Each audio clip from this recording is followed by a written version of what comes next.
In this module, we will study the quantum mechanical treatment of a rigid rotator. Now, the first question comes, why do we study a rigid rotator? A rigid rotator is studied because it will be a model for a diatomic molecule, and therefore it will give us ultimately rotational energy. The next question is, what does a rigid rotator consist of? Rigid rotator will consist of two point masses which are separated by a fixed distance r. As you can see here in this diagram, the distance of the point mass m1 from the center of the mass is r1, and the distance of the point mass m2 from the center of the mass is r2, and the total distance is r1 plus r2, and that is a fixed distance. It does not change during rotation, and that is why it is called a rigid rotator.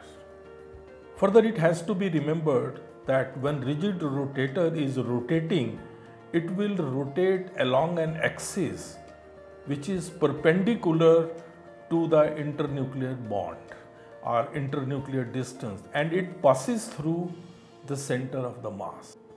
Now, the rigid rotator model in quantum mechanics, as I mentioned it earlier, helps us to predict the rotational energy of a diatomic molecule.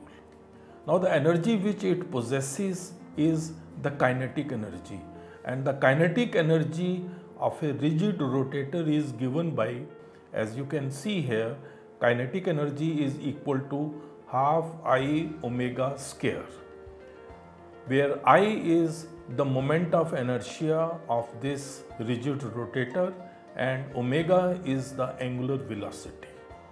It can also be written in the corresponding form L square upon 2I, where I is the angular momentum of the rigid rotator, and this L is equal to I omega. That means L square will become I square omega square. So that's basically the kinetic energy of a rigid rotator. The moment of inertia I, which appears in this expression as it has been shown in the derivation, it is equal to mu r square, where mu is the reduced mass of the rigid rotator.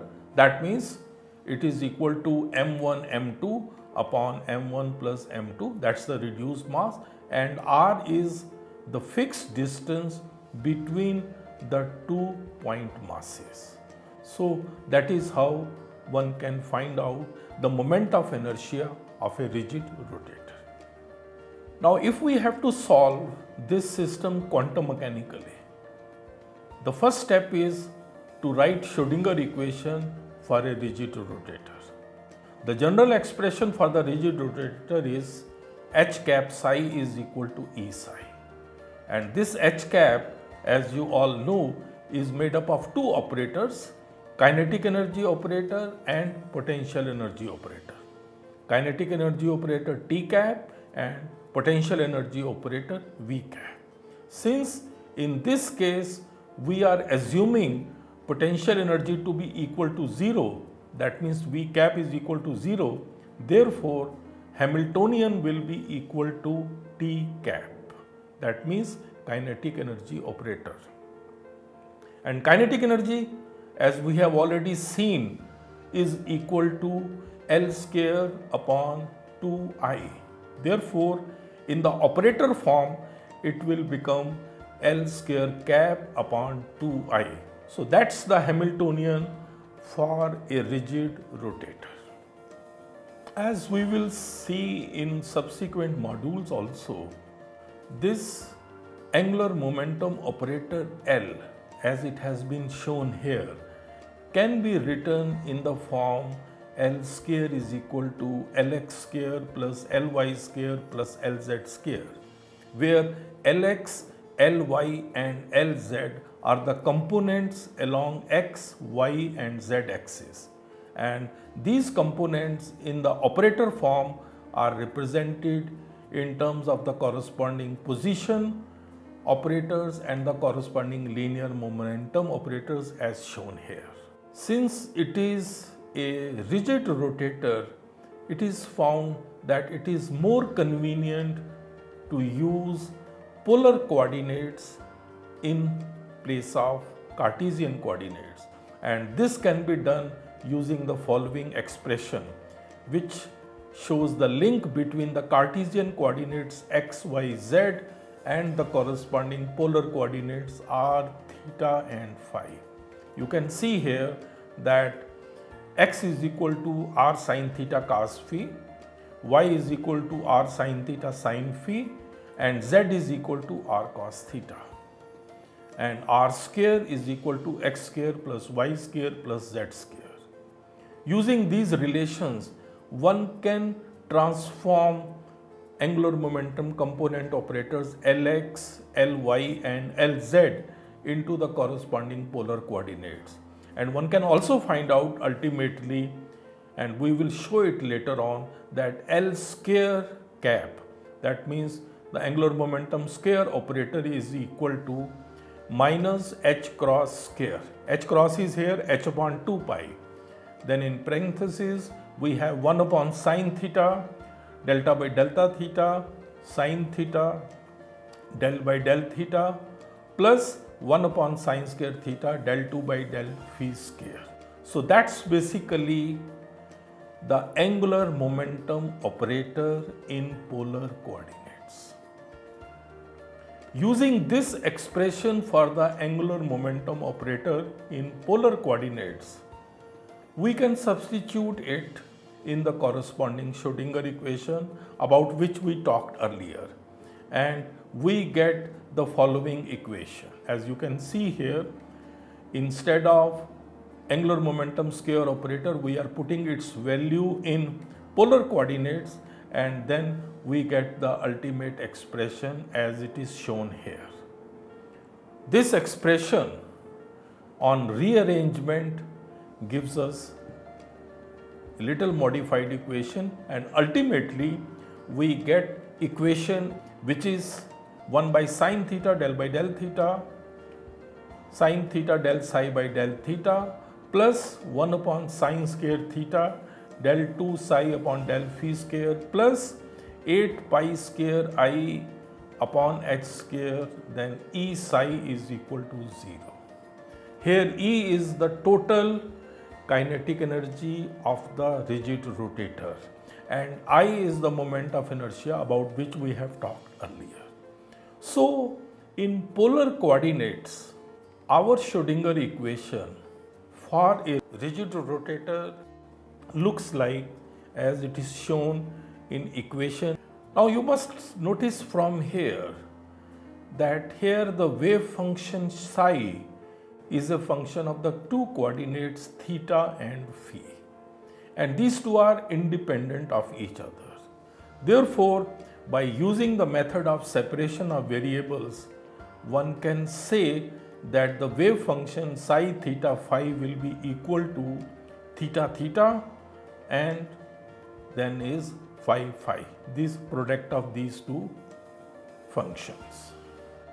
If this form of psi theta phi is substituted in the equation and then rearrangement is done, we get this equation. You can see how it looks.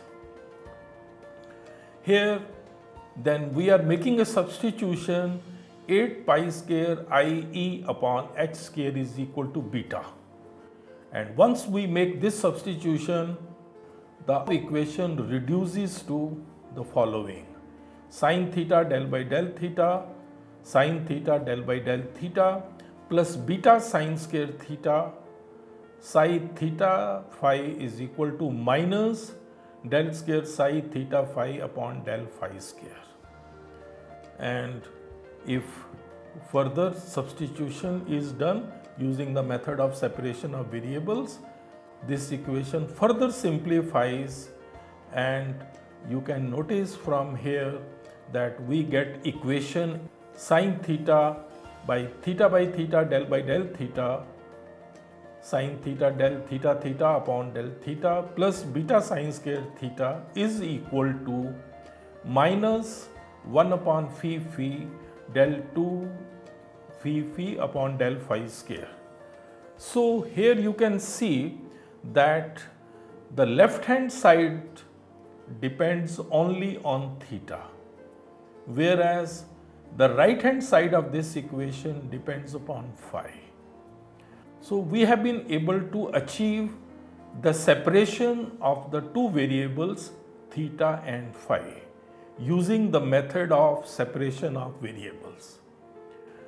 Now we make a substitution 1 upon phi phi del 2 phi phi upon del phi square is equal to minus m square. We call this to be the phi equation, and m is an integer, and if we make this substitution in the equation and further simplify, we get ultimately one more equation, which is as it is shown. This is called theta equation. Theta equation is sine theta upon theta theta del by del theta, then sine theta del theta theta upon del theta plus beta sine square theta minus m square is equal to 0. So we have been able to split Schrodinger equation for a rigid rotator, which in terms of polar coordinates had two variables theta and phi, into two equations. One is the phi equation and other is the theta equation. Here I would also like to point out that these two equations which we have got now, theta equation and phi equations, these will be solved separately, and then whatsoever are the solutions of these equations, these will be combined to get the wave function for a rigid rotator as well as the total energy E of a rigid rotator. And all this will be done in the next module. But here, there is one thing which I would like to mention, and that is that what we have learned today, from this one can also solve the Schrodinger equation for a particle in a ring.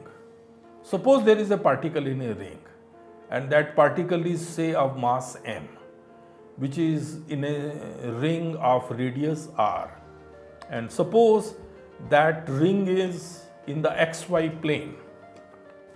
Then the Hamiltonian for such a system will be written as h cap is equal to minus h cross square upon 2m del 2 by del x square plus del 2 by del y square. This will represent the kinetic energy of the particle which is moving in a ring. Since this energy is confined, or this motion is confined to a circle, therefore here also a simpler expression can be obtained by using the polar coordinates. But then here the polar coordinates, since it is in the xy plane, so if we look at our earlier expressions which were linking x, y, z to r, theta and phi, here theta is equal to pi by 2 because it is moving in the xy plane, and therefore we will have only two coordinates x and y, and x will be equal to r cos phi and y will be equal to r sin phi. And please note it here that phi will vary here from 0 to 2 pi because the particle is moving in a ring, and if we start from one point and traverse through the entire circle, the angle traversed would be 2 pi. So the limits here would be 0 to 2 pi.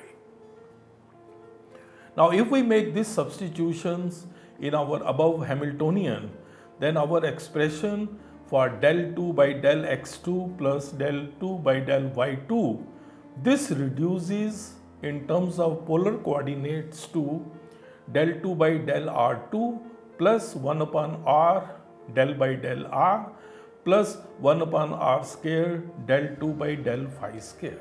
So this becomes the expression in terms of r and phi. But you will agree that in this case r is fixed because the particle is moving in a ring of fixed radius r. Since r is fixed, therefore r cannot be a variable. Therefore, the first two terms, which are the derivatives with respect to r, they will vanish, and therefore we will have a new Hamiltonian in polar coordinates, which will be equal to minus h cross square upon 2m 1 upon r square del 2 by del phi square. And if we further make a substitution in terms of the moment of inertia, we get the corresponding expression equal to minus h cross square upon 2i then del 2 by del phi square. So that becomes the Hamiltonian for a particle of mass m moving in a circle in xy plane with a fixed radius r. So once we have written this Schrodinger equation and in terms of polar coordinates, and as we have assumed potential energy to be equal to 0, this equation looks like, as you can see here, that 1 upon psi phi del 2 psi phi upon del phi square is equal to 2ie upon h cross square, but then there will be a negative sign. So, and if we take both expressions to the same side, it becomes a positive side, and the ultimate equation which you get here, you can notice that this equation will be similar to the phi equation which we got earlier in the case of a rigid rotator. So this is a very, very important thing which you must remember, that we have been able to get theta equation and phi equation in the case of a rigid rotator, but in the case of a particle in a ring, we have the phi equation. So how these equations are solved and what will be the resulting solution, these are the things which we will study in our next module.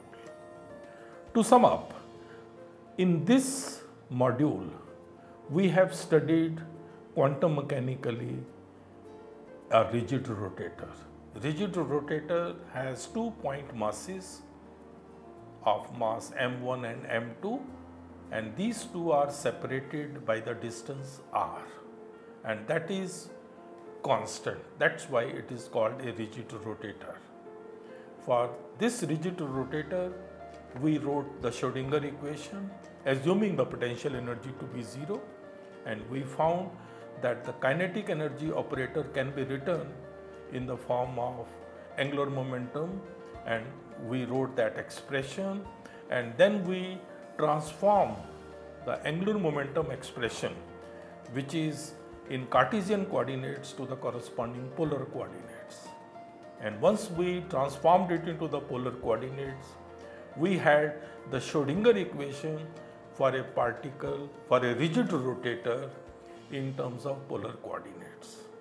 Then this Schrodinger equation, using the method of separation of variables, has been split into two equations, theta and phi equations. And now we have these two equations, theta and phi. We will, in the subsequent module, study the solution of these two equations and also see how phi equation also leads to the solution of a particle in a ring.